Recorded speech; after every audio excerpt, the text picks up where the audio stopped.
Good morning. Good morning. Welcome to the Journey to a Winning Anyway life. Come on in.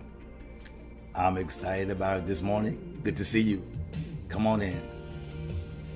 Hello to Wanda Carr. Hello, Shanette. Hello, Roy Sells.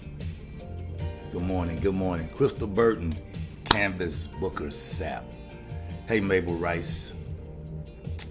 It's going to be a good morning, y'all. It won't be long, though. It won't be long, but it will be good this morning. Come on in. Come on in. Chris Blake, haven't forgot about you, man. Conference is almost over. I had many locked meetings. Hello, Carlos Divine, good to see you. Renita Holloway, Daniel E. Drummond, Officer Drummond. Hello, Renita Holloway, good to see you. Dolores Bell, come on, y'all, come on in. Listen, again, this is not our church coaching. This is actually the Journey to a Winning Anyway life. This is something that I do, and I'll talk more about it in just a minute. It's going to be an amazing morning. I hope it's a blessing to you. Hello, Manny Saeed. Congratulations. Told you. It works. Kimberly Smallwood, good morning. Oh my God. I guess you're on the way to coach the kids this morning. And this is not our church setting. This is my personal coaching that I do for people beyond church to do something different, to have an opportunity to do something that will be a blessing to your lives that's a little different. So those of you who are on here this morning will get a chance to experience or understand why I do what I do. This is like a real Friday morning invite. And I really appreciate all of you who get up in the morning and find the time as you're getting dressed or as you're driving to work or laying in your bed or at your office. Good morning, Sarah McCarter. Good to see you. Long time. Hope all is well. I get a chance to say I appreciate you all for allowing me the opportunity to impart, and we'll talk more about it in just a minute. Got a few minutes, and we're going to be a blessing to you. So I want you just to hang out here for a little while, and we're going to do some things. It's not going to be long, but it will be strong. So come on in, like, share, and tag somebody that you think is up this morning. Tell them, hey, look, get up. The coach is on this morning. Hello, First Lady Kyle. Tell them the coach is on this morning, and we're finna get something refreshing as we prepare. We're preparing actually for my monthly coaching, which will be August 26th at 7 p.m. It's going to be a doozy. It really is going to be nice. I woke up this morning and heard three words, and I was like, is that for Monday or for today? Hello, Trish Wells. I was like, is that for Monday or for today, God? Is that for Monday or for today? And it's just in my head. And so I may throw them out today, but we will extensively go into them in depth on Monday. And so it's been a good week, been a long week. I told you on Wednesday night, it's been a long week. Hello, Mike Fernandez. God bless you, man. Praying safety for you as you secure our city and secure everything that you're assigned to. And so I want you to like, share, and tag someone. Lisa Jefferson, God bless you this morning. Come on in, y'all. I'm not going to scream this morning. I'm going to keep my voice for church tomorrow. Tomorrow we're having our fun day for the youth. It's going to be amazing. Well, it's going to be church, but the youth are invited. Their first time invited back. So it's going to be amazing. Tomorrow at 6:30 at the temple. You must register, though. You must register. And I think it's supposed to be closed today at 12. I think it is. So listen, it's been 4 minutes and 23 seconds. I want to go ahead and begin because I don't want to keep you while you're getting dressed and preparing for work. Again, I want to say thank you for everyone who's allowed me the opportunity and who have been faithful. Let me say it like this. I want to thank all of you who've been faithful and waking up in the mornings. Hey, Ray, good to see you. I got your message, Ray. I know that your family was one of the first ones that God spared their life right after you got off the live. Yeah, we got that in for Wednesday night. Right after you left the live, it was exactly what God said. I know your family was one, and I think there's another one. Hey, Chris Wells, good to see you, man. Look forward to seeing you on Saturday. So listen, first, I want to thank every last one of you who've been so faithful. Okay, listen very carefully. I want to thank you very much for being so faithful, for waking up, allowing me to impart into your life winning wisdom on Friday mornings. And it's been happening now for about 13 or 14 months, actually over a year. And I want to say personally to each and every one of you, thank you so much for allowing me that opportunity You shouldn't ever allow any and everybody to speak into your life. You should not allow any and everyone to speak into your life. Only people who have mastered what they say, and masters have proof. And so I want to thank you. I want to thank you for all the seeds that you've sown. Sound like goodbye, Pastor? Not goodbye. Just maybe see you later sometime. Thank you for all the seeds you've sown. And I want to say thank you. And I pray that the harvest of every seed that was sown. Good morning, T. Sakalia. Good morning, Tootie. Good morning, Mr. Ricks. I pray that every seed that you've sown is returned to you, back into your health, back into your wealth, back into your business, back into your finance, and overall back into your life. That's what I pray. I pray that those seeds are returned. And I was asking one of my one-on-one sessions, and this is part of my coaching, so I'm not having a long intro. We're on our way in already. And so I was asking one of my one-on-one personal sessions, why do you do these on Friday morning? Why do you have these Friday morning sessions and you do them for free? Thank you, Nita Holloway. God bless you. Listen, good morning, Mr. Blunt. And you do them for free. Why do you do these sessions when before this was lucrative for your life? This was a major life change for you. It was great finance for you. It was good to be versatile, to come outside the church realm, to do some things. And so they asked, why do you do these on Friday mornings, and why are they free for over a whole year? And I gave them this answer, and I'm going to give it to you right now. It's because first, I hoped that people would desire to win. That was my hope. My hope that if I continue to do what I do and what I was doing back then as well, that people, it would wake up a fire and that people would desire to win. And then I thought it would catch on with families and friends and other people, not just for finance, but to create a community of winning people who have an attitude that wouldn't stop and wouldn't let go. And so my goal was because I wanted to help people who desire to win enough to catch on, that they would do three things, and we'll get there in just a minute real quickly. That's evaluate their life, execute in their life, and excel in their life. That was my goal. That's always been my goal. People say I was crazy, I'm controlling, I'm this, I'm that. All that I've been is always the fact that I've been trying to give to people what people never gave to me, what family never gave to me, what church never gave to me, what friends never gave to me. And on that journey, you will be hurt, you will be mistreated, you will be used, you will be dogged out. You will come to find out days, months, weeks, and years later that people never did want better. All they wanted was your better. All they wanted was you to submit to them, and never really wanted to be better in their own life. And so that was my goal. And then I wanted people, let me go further. I wanted people that were missing something. There were people in life. I know as I grew up, I had a lot of church people in my life, but they wasn't quite versatile. You know what I'm saying? Like they did things, but everything was centered around, this one thing. It was centered around church, and they just couldn't get outside church. It wasn't about career. They didn't push college. They didn't push entrepreneurship. They didn't push education. They really didn't push family. They just pushed staying together, not loving and liking to be together, not enduring together. And so I wanted to do something. Good morning, Raquel. I wanted to do something that would allow people the opportunity that had something missing in their life, that wanted it bad enough to allow someone with good morning, Maria, with a proven track record, who had already been pouring into them, in a way that they could commit to what was pouring into them and end up living a winning anyway life. So that was my goal. My goal was that people would want to win enough to evaluate, to execute, and to excel. And then they would have somebody who was blessing their life. Good morning, Ms. Franklin. Coach Franklin, good to see you. And so that was my goal, to make sure, and that's been my goal, and it will continue to be my goal because it is my life's assignment. And so I wanted to connect with people who wanted to win as much as I wanted to see them win. I'll say it again. I wanted to connect with people who wanted to win as much as I wanted to see them win, because I enjoy seeing people excel. I enjoy seeing people win. And people think, I'm going to show him, I'm going to stun on him. I'm not easy to impress, because I see what is.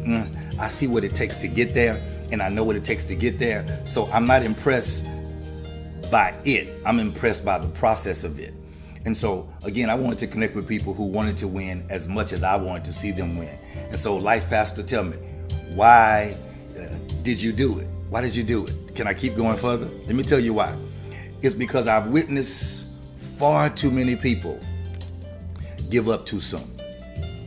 I've witnessed people go for the quick and not for the quality. I'll say it again. I've watched people, I've witnessed them. Good morning, bless you, Miss Norma Vigilant. That's one of our church mothers from back in the day. I've watched too many people, I've witnessed them give up on the brink of something great. And then what happens is in life, when life starts to beat them down, they start to lose things and experience things and go through things, then they're too steeped in their pride to get it right.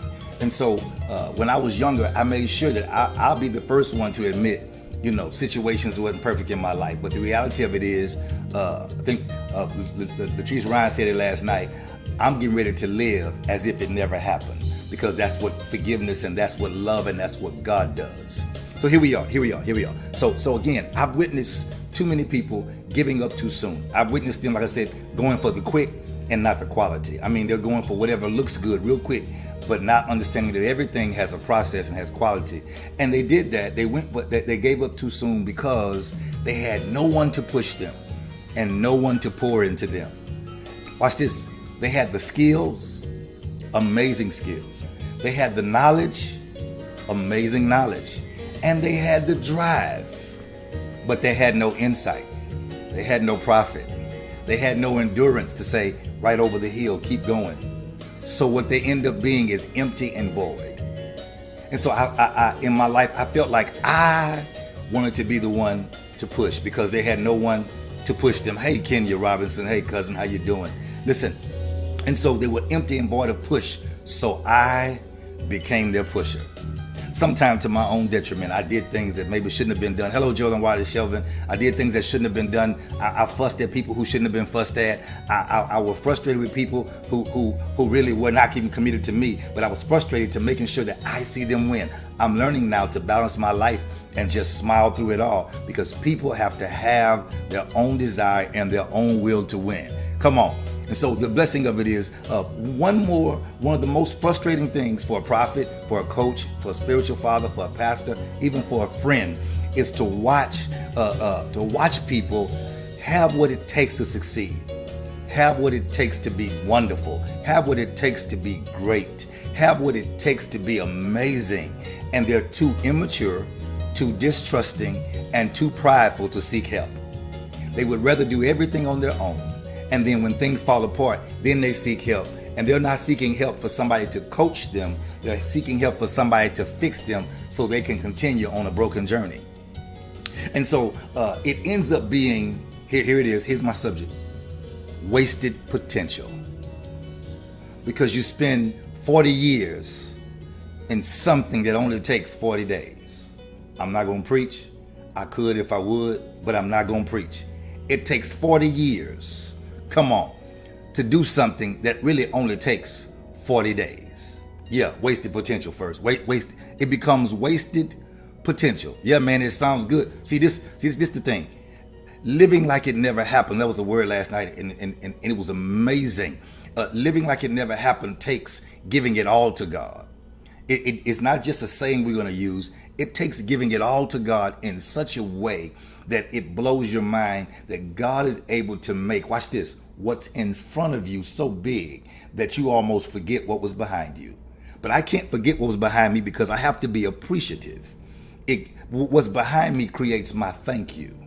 And so when in the area of no more, when you understand that we deal with an area of no more wasted potential, it means I have to now make sure everything has purpose in my life. The original intended reason for the creation of a thing. And so I blow my own mind because the words I had this morning, and I will not go into them in depth. I will just give them this. I would just give them this, because I know a lot of us want to live like it never happened, but you have to take, I think I said it Wednesday, you have to take responsibility for it sometime, even when it's not your fault. If you don't know what I mean, go back to the live on Wednesday. You should have been here. Go back to the live on Wednesday. It explains, what do you mean I must take responsibility even if it wasn't my fault? Because sometimes you're involved in things, even though it's not your fault, you were present, and you must take responsibility. And so if you don't learn to do that, then you will have wasted potential that you missed in the process of learning how to deal with something that wasn't even on your plate. So this morning I received the word, and I was like, okay, God, where are we going on this word? And I was laying in my bed, I turned over, and I heard three words. Let me see if I get them again. They're in my phone. I don't want to look. The first word, I have to look now because I'm into my message where I am, and so the word that I heard this morning, where are they? I heard the word, God says, in order for a business or life to be consistent, this will be for Monday. I'll go into this in depth on Monday. He says there are three words. All I heard was consistency, confidence, and conviction. Good morning, Tiffany Ambrose. I heard consistency, confidence, and conviction. And I said, God, what are you talking about? God said, this is when he steps in to make a nothing business become something. No more wasted potential. And what do you mean? It means I'm not going to give myself to something. Hey, Sharon Davis, I'm not going to give myself to something that's not giving me a quality return. So here's my question for you this morning. I won't keep you long. I'm just opening you up a little bit. Are you really succeeding? Or are you comfortable settling? Are you really succeeding? Or are you comfortable settling? I know some of you think I'm successful. You're not successful because you have things. You're successful because you know how to help other people maintain and get things. The Bible says in the Bible, let's go to the Bible just a little bit. In the Bible, he said in spiritual realm, they all had things alike. When you find people who are judging you based on you not being like them, that's somebody who does not understand purpose in their own life. Because a purpose for a hand is not to be a foot. A hand can't hate on a foot. It's very difficult for people to find it. He just hating on me. There's no way I can hate on you. Number one, it's no way to hate on someone who's beneath you. Let me just be, I didn't mean to say it like that. What I meant was, oh my God, I said it. Yeah, for real. If you think I'm hating on you and you don't know me, it's you hating on you, not me. Let me explain what I mean. When I want good for you, when I want you to win, there's no way you can stun on me. There's no way you can make me feel like you're boasting to me when I'm excited for you. It's not going to make me feel some way. I'm excited for you. That's the goal of my life, to help people win. It's been all my life. I've even helped people feel like they're winning when I know they were not. Because I felt like they needed the encouragement. And sometimes it ended up being the detriment of me. Because that dog returned to its own vomit. That's the Bible. So here it is. Here it is. So here's my question. When you understand that there's no more wasted potential, my question is, are you really succeeding? Or are you comfortable settling? Bless you, Dr. Philip Walter. That's my major advantage right there. Are you really succeeding? Or are you comfortable settling? Let me tell you how you know. Because when you're comfortable settling, you'll say you're succeeding and you'll be excited and you'll be running and jumping when really everyone can see that you're really settling for something. Because you're not going for what's best. You're going for what's next. And sometimes what's next is not what's best. You have to make wise choices. So I'm going to one word in my coaching. That's evaluate. What do I do? Are you evaluating your previous losses properly? You have to identify the loss. You have to evaluate where you stand before and after the loss. Okay? Number one, you got to identify the loss.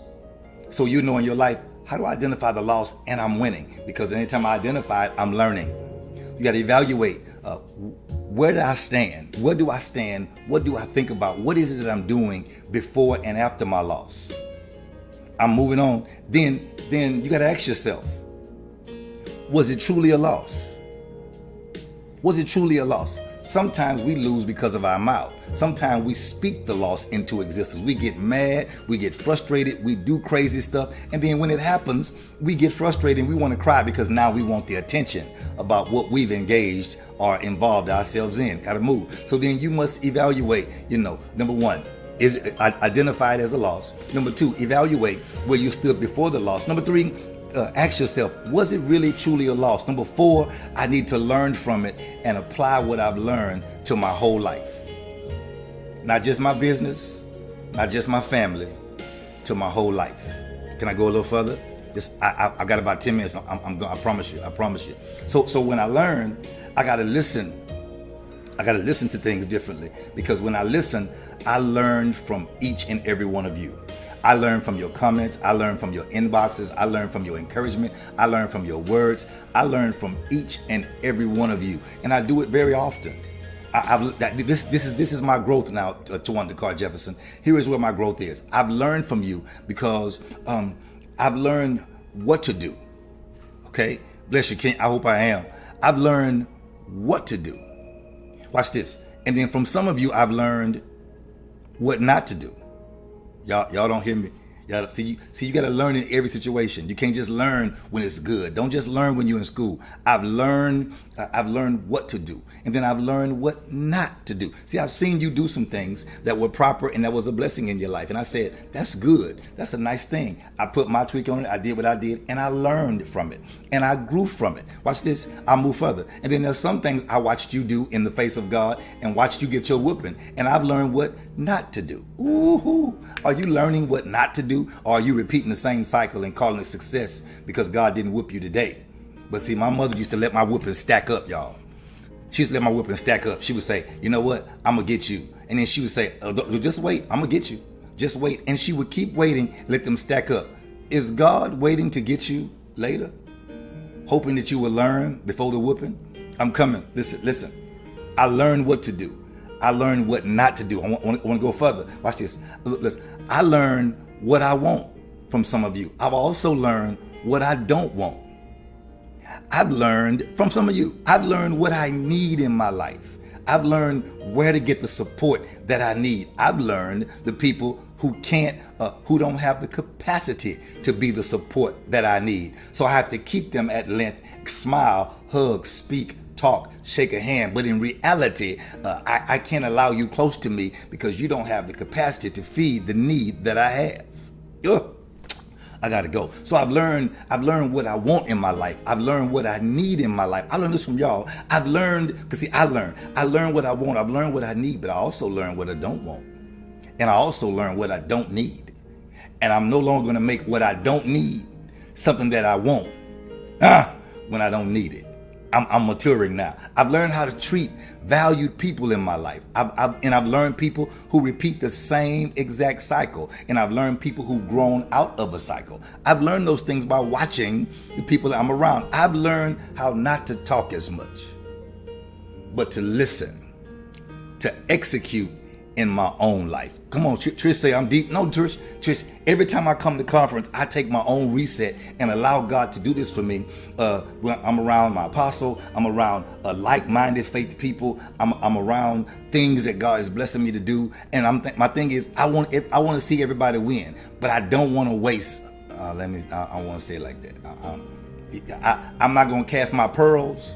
My pearls is the hell I've been through. You know, my pearl is the oyster who had to go through the water, go through missing the sharks and the fish. My pearl opens up the oyster, and now the pearls in. I'm not going to cast my pearls among pigs. Let's talk about it a little bit. Don't go Bible, because pigs are filthy animals. Yeah, some of y'all like bacon, but they're filthy animals, and they have the worst sodium intake and outtake there is. And they were so filthy that God used them when He took the spirit out of a man. He said, "I cast those spirits, those demons into swine." And here we are. I'm not going to cast my pearls among swine. Somebody shout. Somebody type anymore.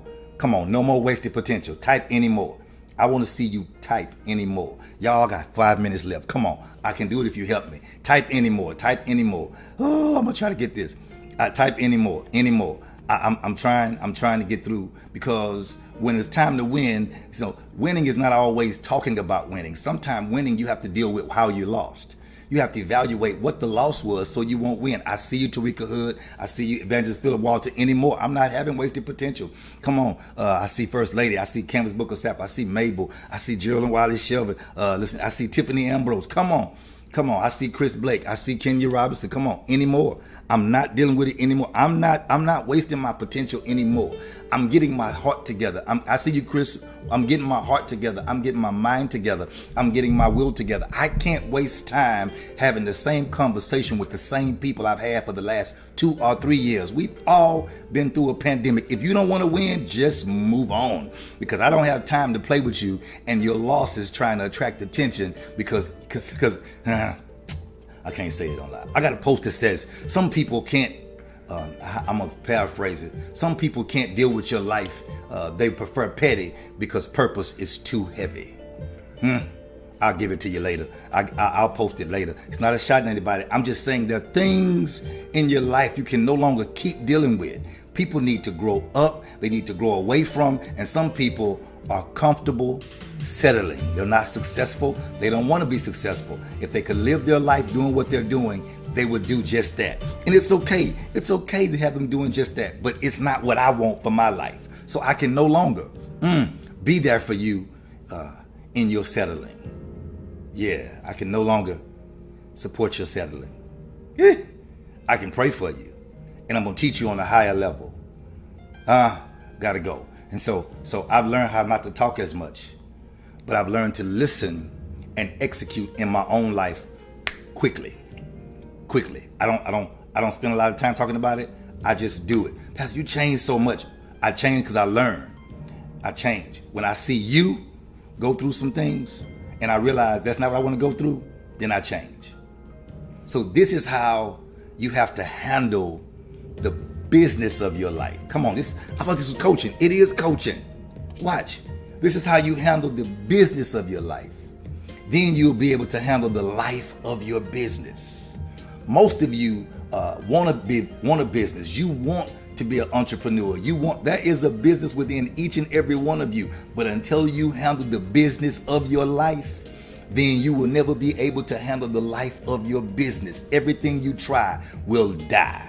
Because if you don't handle you will become the product of your own death of your business. I'll say it again. This is how you handle the business of your life. Your life has a business. Your life has income. Your life has bills. If you can't take care of the minimal of your life, then you'll never be able to take care of the life of a big business.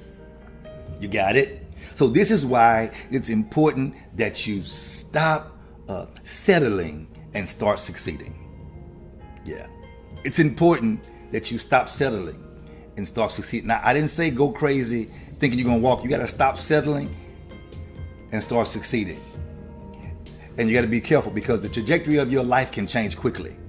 Settling and succeeding are two different things. I'll talk about it on Monday. You have to stop settling. Stop. Settling for you may not be the same for me. You have to do what's best for you so that you can succeed where you are.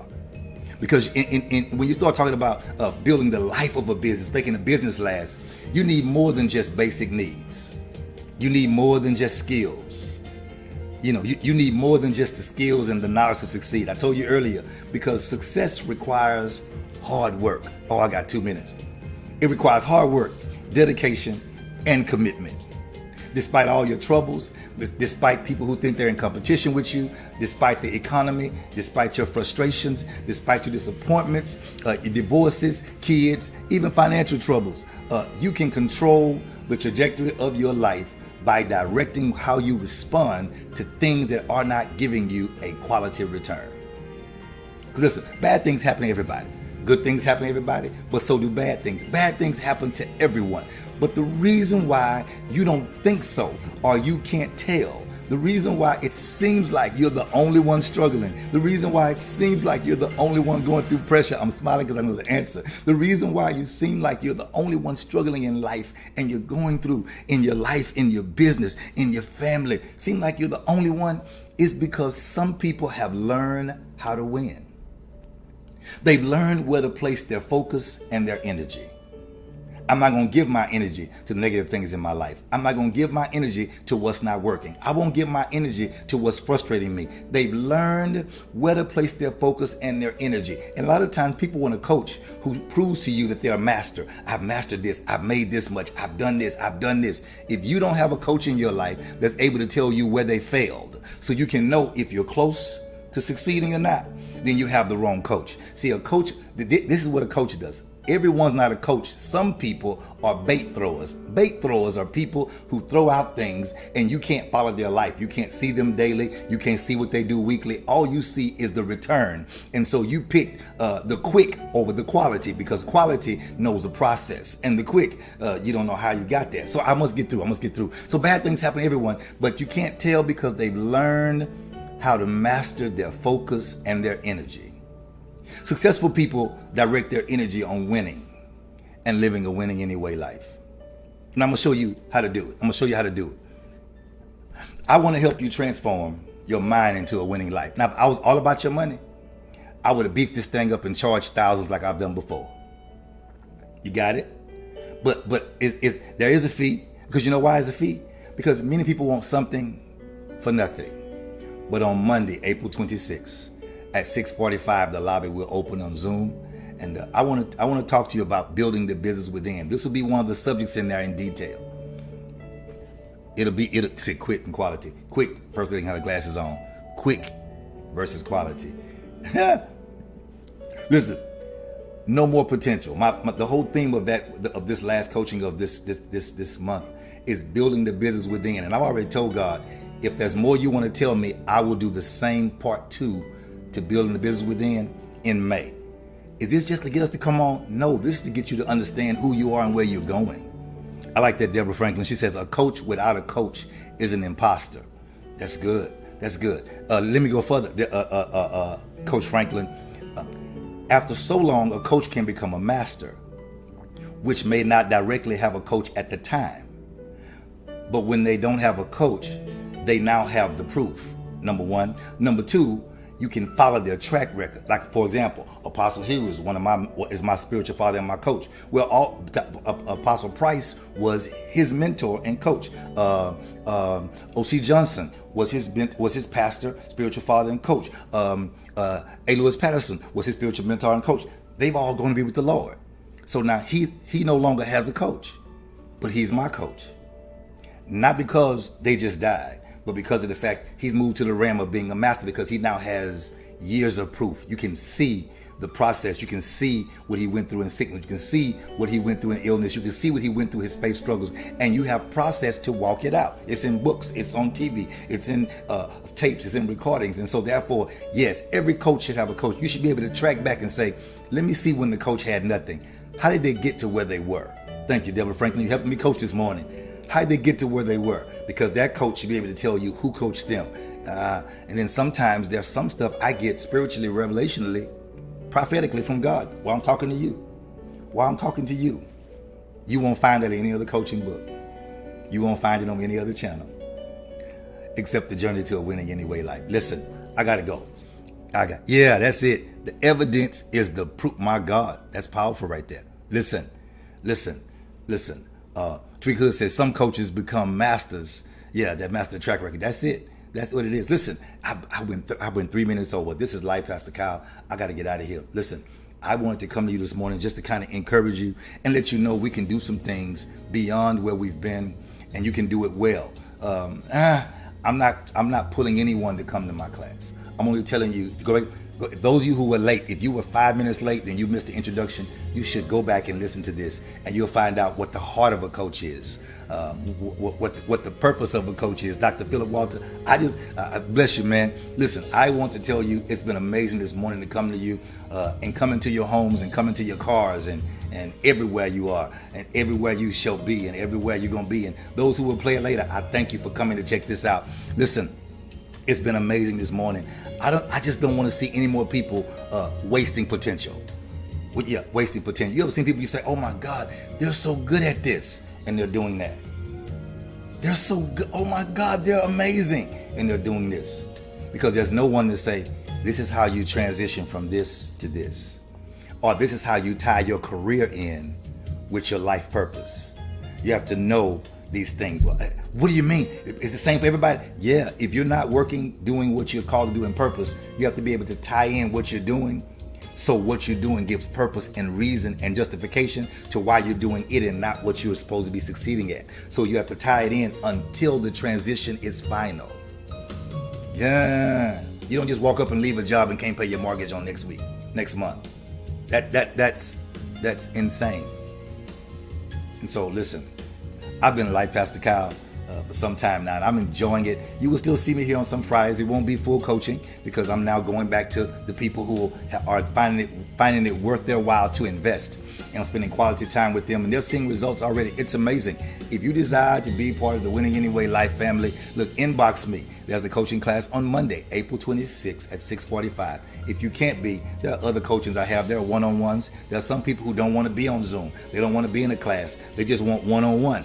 Well, guess what? That's time. Time is money. You have to pay for that. It's not a major thing. This is the trailer for Monday's class. It's a trailer for my life's class where I'm shifting to. Every time I come away, the Bible says, come apart that you may do some things properly. So when I come apart, I make sure I relax my mind and reset myself so I won't come apart on somebody. Amen. Look, this is Life Pastor Kyle, Journey to Winning Anyway Life. It's been a pleasure this morning. I pray all is well with you. I'm looking for you. Inbox me. Come on. Do better for your life. Prepare for the business of your life so you can take care of the life of your business. Got it? This is Life Pastor Kyle. I'm signing out. I keep saying that because I want to sign out, but I'm used to going long. The problem that I'm having is that I come on to give you 15 or 20 minutes. If I was baiting you, you'd have 15 minutes or a TikTok or something. But I come on to give you 10 minutes and I end up staying 30 minutes. I come on for 30 minutes, I end up staying because that's the life of a giver. And so I enjoy most of you, not most of you, I enjoy the response from most of you. Some of you sit quietly, that's fine. I just enjoy you. My goal is to make sure that no matter what happens in your life, that you know you can win anyway. I gotta go. Peace.